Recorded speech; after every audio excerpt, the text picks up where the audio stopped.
Yo, what's up mga kaprayon? Dara atong bisita na Kia Visto mga kaprayon. So ato nagisugdan ko sa Kia ni na aircon nun nga dili siya madakan sa gasto kay mahal kani kompresor, mahal og condenser nya pangitaon sad.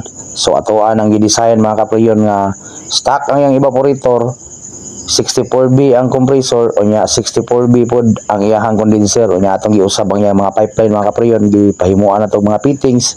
So mo na siya mga kaprayon, saksakan na ron og condenser sa 64B. So mo na siya ang D64B na condenser, so napaslak sila na to. So tuwa na siyang pipingan, imuntar ta na siya, brakitan dayon pipingan ta na siya para piti kayo. Ang low side at ano tao, so mo na ang pagmuntada mga kaprayon, naagi na yung mga bahog kay para naay kuan diyan, naay bar. So bago na to, dayon na to ang wala gid mag-id ang yang low side kay direct na sa compressor. Mura sa true. So atong buhatan og fitting sa high side mga kaprayon padung sa compressor, ikan sa condenser, compressor, okay? Stay tuned. So what's up mga kaprayon, na-crimp na to ang pika side sa ato ang fittings. So mo na ni siya ang sa evaporator, sorry na good. Ang sa condenser og paingon dito sa iyahang compressor mga kaprayon kay kining 64B ang dryer ani niya nagdikit ra sa iyahang condenser. So mo na siya ato ang crimp po. Power gina siya mga kaprayon ay. So lig-on gina siya, dili siya gina siya madali-dali og tuyok mga kaprayon. So stay tuned mga kaprayon, kaya rin na putas pikas. So wala siya mga kaprayon, na tao na to ang iyang kuan, duha ka pitin gini ato ra si bugon mga kaprayon niya. I-crane pa man tani, gamay pa na siya. Power kayo, lagi hose kay para di mabalik. Alright, so dara mga kaprayon, na press na to. Ato na siyang si bugon lagamay. Pero wala problema nga bagid kay sa pirol ra na siya. Ito na si bugon gamay ron, inighugot ato. Wala na problema. Lagi na hose. Dayon ang kini na lang high side padung dito pikas. Stay tuned. So, what's up mga kaprayon, nara, nahapnan kita. So, nag-fresh, ato na ng pressurean. Kaya atong liktiso ng ang mga sinumpayan kung wala ba leaking. So, muna sa D64 ang iyang condenser, ang iyang compressor is D64 sa Japon. So, stock ang evaporator na mga kaprayon. Power gana siya. Kia Visto. So what's up mga kaprayon, muna na siya na tao dagi na to ang bumper niya na ng condenser niya, kompleto na, functional na siya mga kaprayon.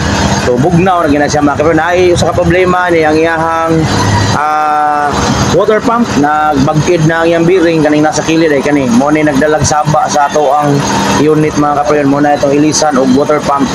Alright, so ato na ning i-turnover sa tagiya puhon-puhon mga kaprayon. Kung ma-okay na, ato pa ni siyang obserbaran ang iyahang gibugnawon kung di bagid mo bahar sa init nga panahon, kung di basad musaka ang iyang water temperature. So mao na to siya mga kaprayon, stock ang evaporator, 64B ang condenser ug ang iyang compressor.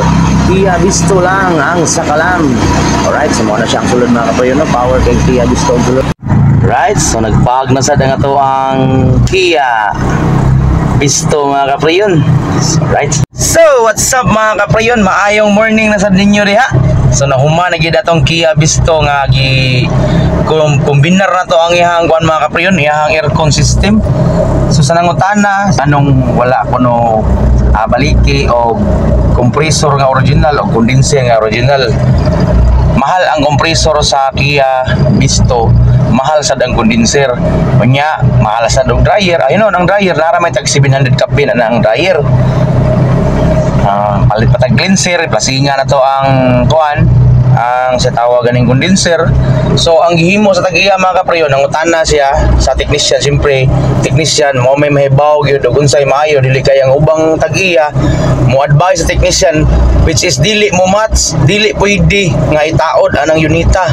So ang advice ako mga kaprayon, tauran ta nag 64B nga compressor, tauran ta nag 64B pod or W nga condenser, ato nang linyahan nga mura sa urig-urig aw fights kaya na siya. Pero ang evaporator niya mga kaprayon, hasta ang expansion valve is super stock.